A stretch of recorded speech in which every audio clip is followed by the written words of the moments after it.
Goeiemôre. Ek groet julle vandag in die wonderlike naam van ons Here Jesus Christus. En dit is nou so 'n paar dae voor Goeie Vrydag wat vir ons nou voorlê wanneer ons die kruisiging van ons Here Jesus Christus gaan herdenk. En ek bring vanmôre vir jou 'n woord as 'n kind van God wat vir jou baie gaan help, wat vir jou baie gaan krag in jou gees gee, wat vir jou gaan help as 'n Christen terwyl ons op ons pad as hemel toe. En ek wil die tema miskien vir jou uitlig as ek dit so kan stel. Kom ons noem dit van verlossing tot verlossing. Van verlossing tot verlossing. En om te begin gaan ek vir jou 'n wonderlike skrifgedeelte lees uit Efesiërs die 1ste hoofstuk van vers 3 tot 7. Kom ons lees dit saam. Geseënd is die God en Vader van ons Here Jesus Christus wat ons geseën het met alle geestelike seëninge wat in die hemele in Christus is.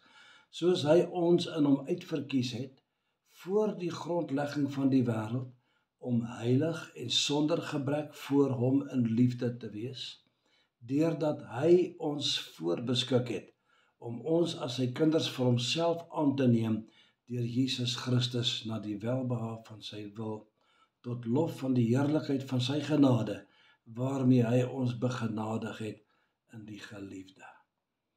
In hom het ons die verlossing deur sy bloed. Hier kom die woord verlossing. In hom het ons die verlossing deur sy bloed en die vergifnis van die misdade na die rykdom van sy genade. Dan skryf hy in vers 13 en vers 14 van dieselfde hoofstuk, hierdie woorde, in wie julle nadat julle ook geglo het, verseël is met die Heilige Gees van die belofte wat die onderpand is van ons erfdeel om sy eiendom te verlos tot lof van sy heerlikheid. Dan is daar nog 'n teksvers, Efesiërs 4 vers 30, hierdie woorde. En bedroef nie die Heilige Gees van God, die deur wie julle verseël is tot op die dag van verlossing. Nou ons gaan baie keer in die Nuwe Testament sien jy waar die woord van die Here die woord verlossing gebruik. Verlossing, verlossing, lees dit oralste. En ons lees van verlossing, dan lees ons dan hierso in Efesiërs 4 vers 30 van 'n dag van verlossing. Dis die finale dag van verlossing wat vir ons as kinders van die Here gaan kom. Nou, hier word gepraat van wonderlike goed. En kind van die Here, die apostel Paulus is so oorweldig met hierdie wonderlike openbaring wat ons God hom gegee het, dat hy oorloop van dankbaarheid en hy loof die groot naam van die Here vir hierdie verborgenheid wat vir eeue lank verborge was, waar dat God ons hemelse Vader se begeerte is om kinders vir homself aan te neem. En ons prys die Here daarvoor. Nou hierdie waarheid is, ek dink dit is te groot vir ons, enige mens op hierdie aarde om met ons menslike verstand te begryp. Ons moet dit glo, ons moet dit aanvaar, of ons dit gaan verstaan en begryp, ten volle gaan begryp, ek weet nie of ons dit kan doen. Ons gaan eers eendag in die hemel verstaan wat in Papa God se hart was met die verlossing wat hy vir ons bewerk het. En hier het God se hart alles het hier in God se hart begin, nog voordat hy die wêreld vir homself gemaak het. Nou kinders van die Here, die Bybel verklaar dat dit is die rede waarom die Here Jesus sy bloed vir ons gestort het, waarom ons so waardevol is vir God. Hoor wat sê Efesiërs 1 vers 9 tot 11, deurdat hy aan ons die verborgenheid van sy wil bekend gemaak het na sy welbehae, wat hy in homself voorgeneem het, om die volheid van die tye te reël met die doel, om alle dinge wat in die hemele, sowel as wat op die aarde is, onder een hoof in Christus te verenig. In hom, in wie ons ook hierdie erfdeel ontvang het, nadat ons van tevore daartoe verordineer is ooreenkomstig die voorneme van hom wat alles werk volgens die raad van sy wil, sodat ons kan wees tot lof van sy heerlikheid, ons wat reeds tevore op Christus gehoop het. Hier word nou gepraat van hierdie erfdeel wat ek en jy in die Here Jesus Christus ontvang het, die erfenis van die ewige lewe wat hy ons gegee het. En maar om ons te verlos, of althans om vir ons hierdie erfenis te kan gee, moes hy ons eers verlos. Nou kom ons kyk wat ons hierso verstaan. Verlossing, die eerste deel van verlossing dink ek begin by Golgotha, waar ons Here Jesus Christus 'n duur prys vir ons betaal het. Hebreërs 9 vers 12 sê, maar met sy eie bloed het hy net eenmaal ingegaan in die heiligdom en 'n ewige verlossing teweeg gebring, het ons weer die woord verlossing. Net eenmaal. Jy sien reg deur die geskiedenis van die Ou Testament kom die geskiedenis van die priesters en die hoë priesters en hulle moes na die tempel toe gaan as gelowiges en hulle moes 'n lammetjie bring wat sonder gebrek is en dan het die priester die lammetjie of dit is 'n bok of wat ook al, stiere en bokke praat die Bybel van het hulle geslag, dan het hulle daai bloed na die tempel toe gebring en 'n versoening gebring vir daardie gesin of vir daardie persoon. En so het dit reg deur die Ou Testament gegaan, miljoene diere is geslag en geoffer. En dit het nie gehou nie, want dit hou net tot jy die volgende sonde weer doen, dan beteken hy offer weer niks, dan moet jy maar weer gaan 'n offer bring. En so het die kringloop aangegaan, maar toe Jesus Christus gekom het, sê die Bybel, het hy net een keer sy bloed gestort en het sy bloed ingedra in die hoë troon van God gebring en hy het net eenmaal 'n ewige versoening vir ons teweeg gebring by God. Nooit weer na Jesus se kruisiging en opstanding en sy bloed wat hy gestort het, sal dit ooit nodig wees om ooit weer in die geskiedenis van die mens 'n dier te slag en sodoende vir sondevergifnis te probeer aandoen nie. Een van die Griekse woorde wat ons hier so in die Bybel vind wat praat van verredding en is die woord aphesis en beteken meer as om net te vergewe. Dit beteken om iets te kanselleer. Jy sien daar's 'n klagstaat. Ek sê dit weer, daar's 'n klagstaat teen jou en my wat al ons sondige dade insluit. Nou kom met die kruisdood van ons Here Jesus Christus het iets wonderlik gebeur. Kolossense 2 vers 13 tot 15 sê hierdie woorde: En julle wat dood was deur die misdade, het hy saam met hom lewend gemaak, deurdat hy julle al die misdade vergeef het. Nou hier kom dit, hoor nou. En die skuldbrief, hierdie klagstaat, die skuldbrief teen ons, wat met sy insettinge ons vyandig was, uitgedelg en weggeruim het, deur dit aan die kruis vas te naal, nadat hy die owerhede en die magte uitgeklee en hulle in die openbaar tentoongestel en daardeur oor hulle getriomfeer het. Wat dit beteken dat die Here Jesus het 'n duur prys betaal om ons verlos te kry. Nou, in die Nuwe Testament is daar 'n Griekse woord wat verlossing beskryf en dis die woord exagorazo. Nou, agora beteken in die dae van die Bybel om op die mark te gaan koop en exagorazo beteken om uit die mark uit te koop. Die prentjie wat ons nou kry is dit. Volg my mooi. Jesus Christus kom van die hemel af na die aarde toe, na die mark toe. Hier op die mark is miljoene, al die mense op die aarde. Ons is almal onder die vloek van sonde. Jesus kom na die mark toe en hy kom nou uit hierdie mark uitkoop om iets sy eiendom te maak. En hy betaal die prys daarvoor met sy kosbare bloed.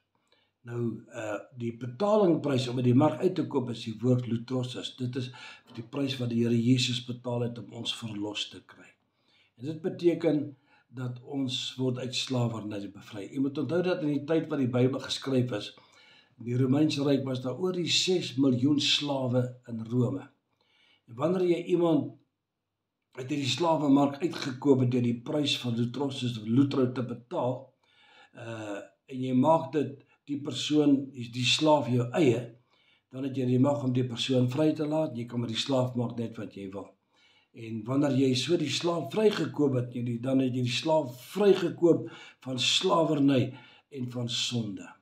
En die Bybel verklaar dat ons is almal onder die mag van sonde. Ons is 'n slawe. Hoor wat sê die Here Jesus homself in Johannes 8 vers 34. Voorwaar, ek sê vir julle dat elkeen wat die sonde doen, 'n diensknegt, met ander woorde 'n slaaf van die sonde is. Hierdie sonde het ons in gevangenskap geneem en dat eis 'n prys om die gevangenes vry te laat. Nou wat is die prys? Hebreërs 8 vers 22 sê die sonder bloedvergieting vind daar geen vergifnis plaas nie. Hoor wat sê Openbaring 5 vers 9 oor hierdie saak. Praat hy van Jesus. Hy sê u is geslag en dat ons vir God met u bloed gekoop uit elke stam en taal en volk en nasie. Dit is die prys wat Jesus betaal het met sy bloed. En hy het vir ons vrygekoop uit hierdie mag van die slawemark uit en ons vrygemaak en ons se eiendom gemaak. Nou, daar is 5 woorde wat in die Grieks gebruik word en ek gaan dit net vir alles vir jou so mooi saamvat wat ons status of wat stand voor God kan verduidelik in hierdie môre. Die eerste is die woord dikaiosis en met ander woorde as 'n persoon in die Bybelse dae in die hof vrygespreek word van 'n misdaad, dan word jy regverdig verklaar. Die tweede woord is aphesis. Dit beteken om 'n skuld te kanselleer en dit word vir die Bybel verduidelik met die vergifnis van sonde. Die derde woord is euthanasia. Dit is om 'n volwasse kind aan te neem as jou eie. En die Bybel gebruik dit om verduidelik dat God ons as sy kinders vir homself aangeneem het. Dan die vierde gedagte is katalasso, om in 'n hof met mekaar versoen te word, en dit in die Bybelse dae gebruik vir egskeidings, waar mense uit mekaar uitgedryf is, dan word hulle weer in die hof met mekaar versoen. Dis wat katalasso beteken. En dan die vyfde is apolutrosis, en verlossing te verkry deur 'n prys daarvoor te betaal. So hier kom die samevatting, vergeet nou al hierdie woorde, hier kom die samevatting van die hele verlossingsboodskap te. In vergifnis, luister nou mooi, hier kom dit, luister nou mooi. In vergifnis staan die sondaar voor God as 'n skuldenaar en word dan die skuld afgeskryf deur God se genade. Ons het nou in Kolossense gelees dat hierdie skuldbrief wat teen ons is gekanselleer met die bloed van Jesus. So, in vergifnis staan die sondaar, ek en jy, voor God as 'n skuldenaar en word ons skuld afgeskryf deur die genade van God as gevolg van die kosbare bloed van Jesus en die dood wat hy op Golgotha vir ons gesterf het. In aanneming staan die vreemdeling voor God en word deur God aangeneem as sy eie. Is dit nie 'n mooi gedagte nie? En weet jy, is nog eers een ding om 'n babatjie aan te neem, maar is 'n ander saak om 'n volwasse, knorrige mens aan te neem wat geset is in sy weë. Maar God het ons so lief dat hy ons aangeneem het as sy eie. Ons is vreemdelinge, maar deur Jesus Christus kom ons na hom toe en hy neem ons aan as sy kind. Dan in versoening staan ons voor God as sy vyande, maar word verklaar as sy kind as gevolg van Golgotha.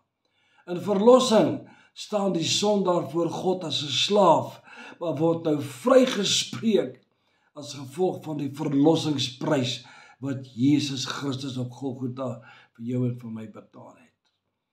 Al hierdie skrifte praat van die kosbare bloed van Jesus Christus wat hy vir ons betaal het. Kind van God, en dit is 'n vaste prys, omdat Jesus net eenmaal, nou gesê, daar word nie meer offers geslag en gebring vir sonde vergifnis nie. Jesus het dit een keer klaar afgehandel en vir altyd gedoen, nie met die bloed van stiere en bokke nie, maar met sy eie bloed het hy net eenmaal die offer vir ons gebring met sy bloed en ons uit die slawemark uitgekoop en die prys is betaal.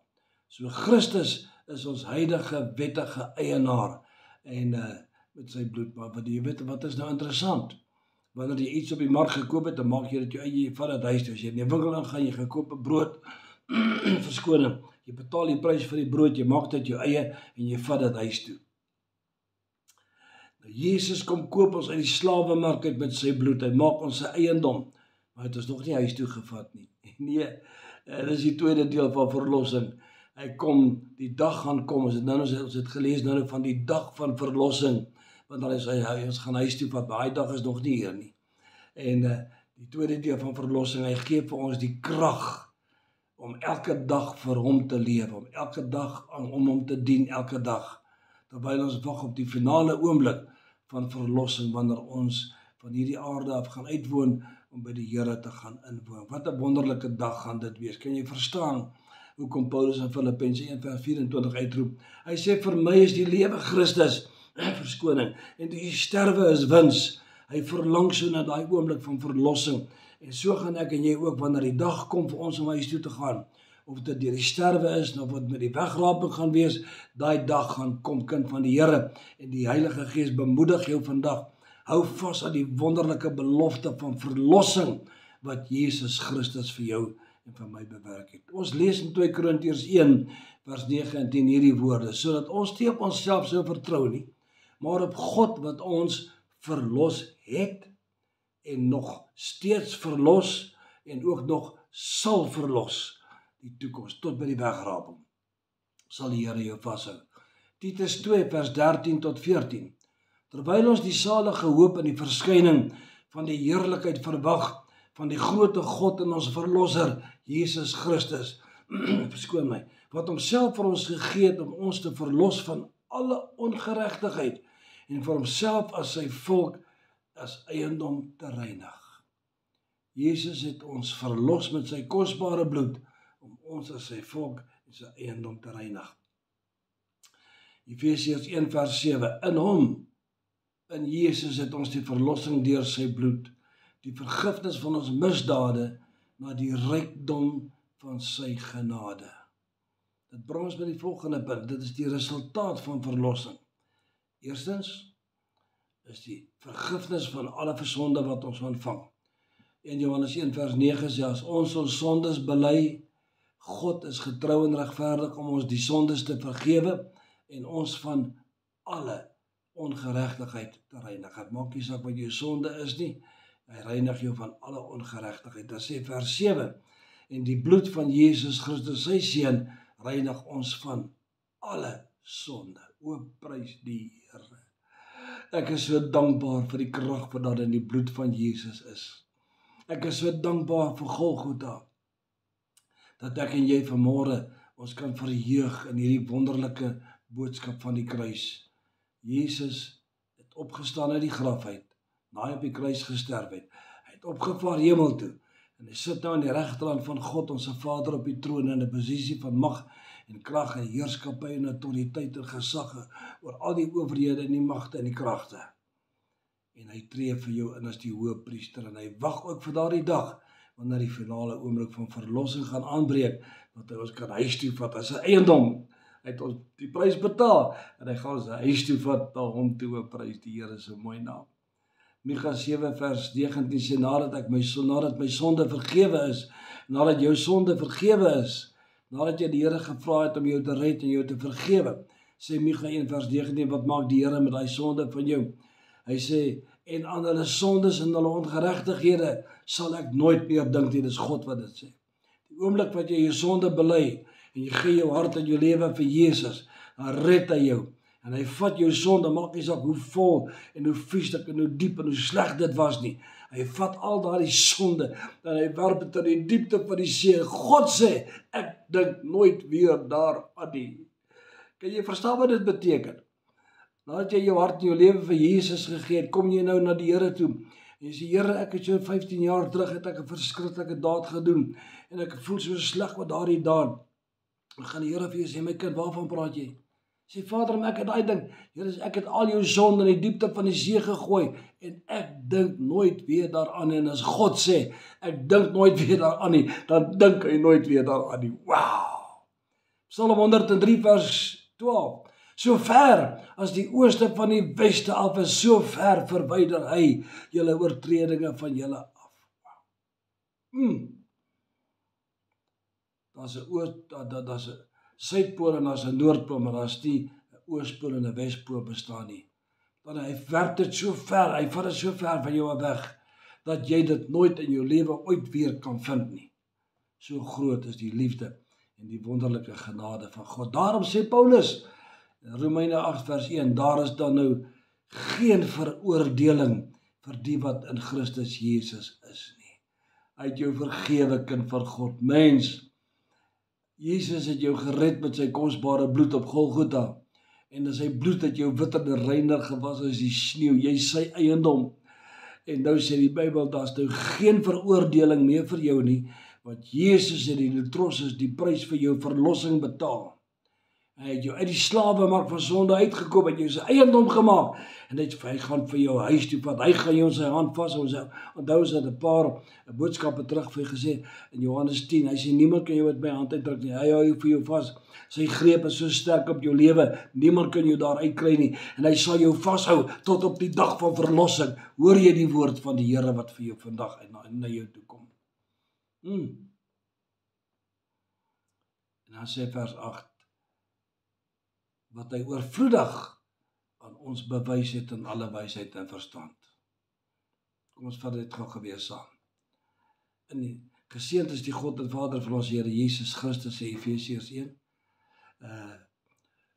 God het ons geseën met al die geestelike seëninge wat in die hemel in Christus is, soos hy ons uitverkies het voor die grondlegging van die wêreld, om heilig en sonder gebrek voor hom in liefde te wees, deurdat hy jou en my voorbeskik het om ons as sy kinders vir homself aan te neem, deur Jesus Christus, na die welbehae van sy wil. Daar is 'n belangrike, na die welbehae van sy wil. Toe die Here, hy het nie gesê, o heerlikheid, nou moet ek van Nikkie besynet aanneem as my kind en ek wil nie. O nee, ek wil nie, hy is so 'n slegte mens, maar nee, hy sê die welbehae van sy wil. God kon nie wag om jou sy kind te maak nie. Jy sê, maar ek is so 'n slegte persoon. Nee, die bloed van Jesus reinig jou van alles, dat die welbehae van sy wil, tot lof van die heerlikheid van sy groot genade, waarmee hy jou begenadig het in die geliefde. Dan gaan die vers sê, in hom, in hierdie geliefde, in Jesus Christus, het ons die verlossing van ons sondes en ons misdade, na die rykdom van sy genade, hoor nou, wat hy oorvloedig, sê vers 8, aan ons bewys het, in alle wysheid en verstand. God doen nie 'n ding halfhartig nie, hoor jy van my? Hy sit nie met sy genade met 'n oogdruppeltjie, en hy vat een druppeltjie en hy sê, ek kan net vir jou een druppeltjie gee, en hopelik gaan dit nee. Wat hy oorvloedig aan jou bewys het. Hy het sy genade oorvloedig, stort hy dit op jou uit. Hy giet dit letterlik. Hy bars van genade en hy gooi dit alles op jou uit, so lief het hy jou. Geen sonde kan onvergewe bly onder so groot oorvloedige genade van God nie. Prys sy wonderlike naam. Die rede van ons verlossing. Efesiërs 1 vers 9 en 11, deurdat hy aan ons die verborgenheid van sy wil bekend gemaak het, na sy welbehae, hy kom die woord welbehae weer, die begeerte van sy hart, na sy welbehae, wat hy in homself voorgeneem het, om die volheid van die tye te reël, met die doel om alles wat in die hemel en die aarde is, onder een hoof in Christus Jesus te verenig. Jesus is ons verlosser, ons God, ons saligmaker, in hom in wie ons ook 'n erfdeel ontvang het, nadat ons van tevore daartoe verordeneer is, ooreenkomstig die raad, voorneme van hom wat alles werk volgens die raad van sy wil, sodat ons kan wees tot lof van sy heerlikheid, ons wat reeds tevore op Christus gehoop het.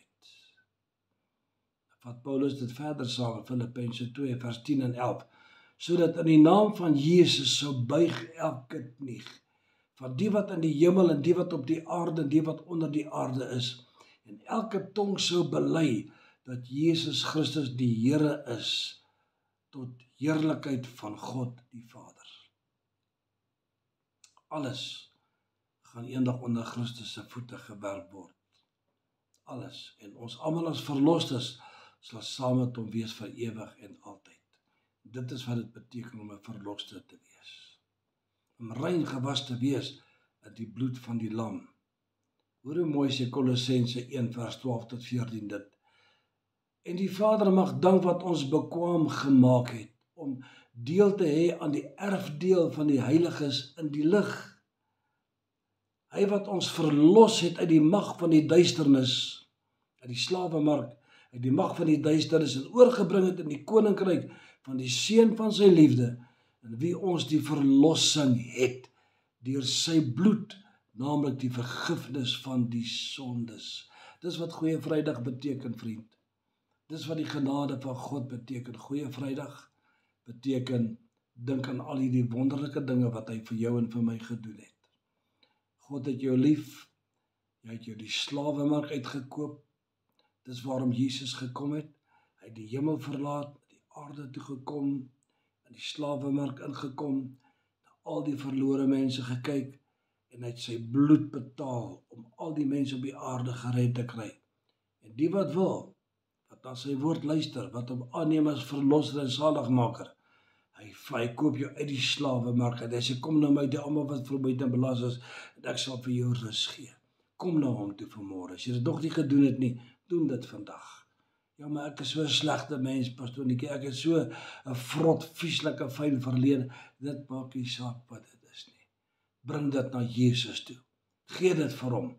En hy gaan vir jou rein maak. Hy gaan jou sonde van jou wegvat. Al die verskriklike goed wat jy gedoen het. Hy werk dit in die diepte van die see. En hy dink nooit weer daaraan nie. Dis wat God sê. Nooit, nooit, nooit weer nie. As God sê nooit weer nie, dan bedoel hy nooit weer nie. Met ander woorde, hy maak jou nuut. Hy gee vir jou 'n nuwe lewe in Christus. Hy gee vir jou 'n nuwe lewe vol hoop en blydskap en vrede. Hy sit 'n nuwe lied in jou hart. En jy kan Jesus Christus lief hê en hom dien met alles wat in jou is. Want hy het jou so baie lief. Mense kan hoor my vanmôre. God het jou lief. Want so lief, sê Johannes 3 vers 16, want so lief het God vir jou en my gehad, dat hy sy eniggebore seun, Jesus Christus gegee het, sodat elkeen, nie net hier en daar persone nie, Engelse Bybel, sommige van die Engelse vertalers druk dit mooi uit, whosoever will, wie ook al wil, whosoever will to the Lord may come, he will not turn one away. Want so lief het God jou en my in die wêreld gehad, sê Johannes 3 vers 16, dat hy sy eniggebore seun gegee het, sodat elkeen wat in hom glo, nie verlore sal gaan nie, maar die ewige lewe sal hê. Hoor jy God se woord vanmôre? So gaan 'n goeie Vrydagmôre tegemoet met 'n lied in jou hart, met 'n dankbaarheid. Jy gaan nie goeie Vrydagmôre 'n roukleed aantrek by die graf weer nie. Nee, jy gaan met blydskap in jou hart na die Here toe. Ek onthou, ek die eerste keer in Jerusalem gekom het saam met 'n toergroep, ek kon nie wag nie. Ek wou net by die graf van die Here Jesus kom sien waar het my Here gelê. En toe ek al instap, is ek so teleurgestel, want dit was so 'n gevoel van leegheid. Wow. Ek was verskriklik verbaas. Tog nou maar, dis dan die graf. Toe ek omdraai, toe staan in die deur geskrywe, He is not here, He is risen, He is Lord. Weet jy die blydskap in my hart, so vriend, jy gaan nie vir Vrydagmôre 'n roukleed aantrek nie. Jy gaan nie vir Vrydagmôre as op jou kop gooi en jy gaan ween en treur dat Jesus op die kruis gestorf. Jy gaan God dank. Jy gaan hom loof want Jesus hang nie meer op die kruis nie. Hy het die prys betaal. Hy het opgestaan uit die graf uit. Hy leef vir ewig meer. Hy leef vir jou en hy leef vir my en hy wag met blydskap in sy hart vir die dag wanneer hy vir jou en my gaan huis toe vat. God seën jou. Geniet jou Paasnaweek, geniet jou tyd saam met die Here en onthou, sy naam is Jesus. In hom het God die Vader vir jou aangeneem en deur hom het God jou aangeneem. Handelinge 4 vers 12 en hiermee sluit ek af. Handelinge 4 vers 12 sê, want die saligheid is in niemand anderste nie, want daar is geen ander naam gegee onder die hemel of op die aarde waardeur jy gered kan word nie, behalwe in en deur die naam van Jesus Christus alleen.